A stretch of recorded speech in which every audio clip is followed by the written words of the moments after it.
Vice Bhiwani के साथियों ने मिलकर के ये प्रदर्शन किया है।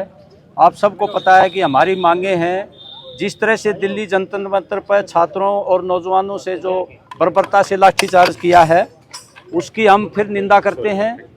और ये भारत की सरकार से ये कहना चाहते हैं कि आपको ये अकाउंटेबिलिटी लेनी होगी। नीट के साथ कितने पेपर लीक हुए हैं, तमाम जिम्मेवारी आपकी है और मुख्य रूप से केंद्रीय शिक्षा मंत्री की है। उसको बर्खास्त किया जाए और जो बच्चे आत्महत्या करने को मजबूर हुए हैं, उन तमाम परिवारों को 1-1 करोड़ रुपए दिया जाए, एनटीए को भंग किया जाए और आने वाले समय में परीक्षाओं की पारदर्शिता और निष्पक्षता को सुनिश्चित किया जाए।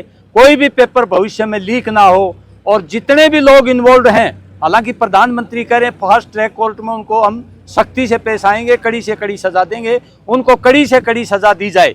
और जिस तरह से पुलिस के नाम पर, सीआरपीएफ के नाम पर जो गुंडे वहां बैठाए भाजपा ने, विशेषकर उसके संगठनों के, आरएसएस के और दूसरे गुंडे जिन्होंने बदतमीजी करी है हमारी बहन बेटियों के साथ, हमारे छात्रों के साथ, सबको पहचान करके उनको कड़ी सजा दी जाए, सबको गिरफ्तार किया जाए। ये तरीका ठीक नहीं। जो कोई पुलिस कर्मचारी नहीं है, ये बहुत बड़ा जो न डेमोक्रेसी पे और प्रजातंत्र पे हमला, ये गुंडागर्दी का राज आ गया है। इसको बंद कराया जाए जो ने, और उन लोगों को कड़ी सजा दी जाए। ये हमारी मांगे, इसको लेके हमारे नौजवानों ने आज प्रदर्शन किया। और ये लगातार जब तक ये मांगे 500 लागू नहीं हो जाती, तब तक ये लगातार आंदोलन चलेगा। आज रात को 8 बजे भी हमारे शहीद मदन लाल ढींगड़ा स्टेचू के ऊपर जो है कार्यक्रम होगा, 12 बजे तक वहाँ कल्चरल प्रोग्राम भी होगा और सभी वर्ग के साथी वहाँ इकट्ठे होंगे और रात जगह भी करेंगे। आज हम ये कहना चाहते हैं। कहना चाहूंगी धर्मेंद्र प्रधान जी से और हमारी सरकार से कि आप उनको अब रिजाइन मत दो, रिजाइन मत करो आप उनसे, आप उनको सीधा टर्मिनेट करो।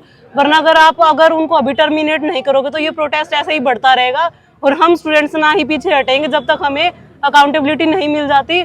और मेरे जिन भी भाई बहनों ने नीट एग्जाम लीक होने पे सुसाइड किया है, सरकार उन बच्चों के सभी परिवारों को 1-1 करोड़ रुपए का मुआवजा प्रदान करे और जाके उनके पेरेंट्स से बात करें। फास्ट ट्रैक कोर्ट की बात कही है, मामलों को जल्दी निपटान को लेकर के बिल भी लेकर आया जाएगा, क्या ये संतोषजनक बात नहीं लगती? नहीं, ये बिल्कुल संतोषजनक नहीं है, क्योंकि कल उन्होंने सिर्फ इतना ही कहा कि हम फास्ट ट्रैक कोर्ट में जाके डिस्कशन करेंगे। उन्होंने टर्मिनेशन के बारे में तो कहा ही नहीं, उन्होंने रेजिग्नेशन के बारे में तो कहा ही नहीं। तो ये चीज उनकी गलत है। उनको या तो रिजाइन करवाओ जल्दी से जल्दी या टर्मिनेट करो।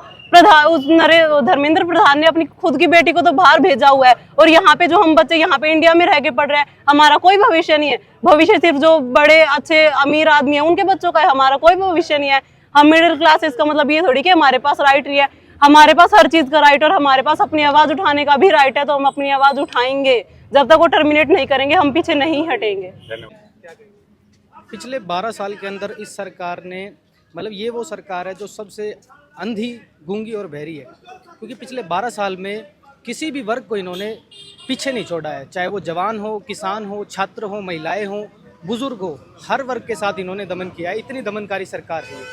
और अब बात यह है कि मैं भिवानी का रहने वाला हूं, तो मैं भिवानी के जो लोग ये आपके चैनल के माध्यम से देखेंगे, उनसे एक बात कहूँगा जो आज हमारे सेठी भाई साहब ने जिक्र किया है हमारे आंदोलन में, कि जो हमारे लोकल लेवल पे जो स्कैंडल होते हैं यूनिवर्सिटीज़ में, कॉलेजेस में, हमें यहाँ से शुरुआत करनी पड़ेगी। ये अब तो मुद्दा है, ये पूरा जन आंदोलन बन गया है, लेकिन हमें लोकल, जो हम शहरों के जो लोग हैं, हमें अपने लोकल लेवल पे जो चीज़ें उनको ठीक करने के लिए भी आगे आना होगा। यूनिवर्सिटीज़ में, कॉलेजेस में बहुत सारी गड़बड़ियाँ है, बहुत सारे स्कैंडल्स हैं, उनके लिए भी हमें आगे आना होगा। तो जो बच्चे इस चीज़ में पीछे थे, अभी इस आंदोलन के माध्यम से उनकी आंखें खुली है कि अब ये जो प्रोटेस्ट है ये मुश्किल नहीं लगते बच्चों को। जेनजी के लिए ये आसान हो गई है चीज़ें, कि पहले आंदोलन लगता था कि एक बड़ी बात है, लेकिन अब जैसे बच्चों ने इस आंदोलन में ज्वाइन किया है, जंतर मंतर पे गए हैं, तो बच्चों का जो डर है वो खुल गया है।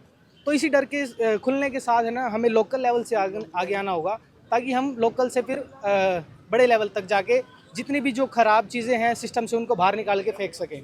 धन्यवाद।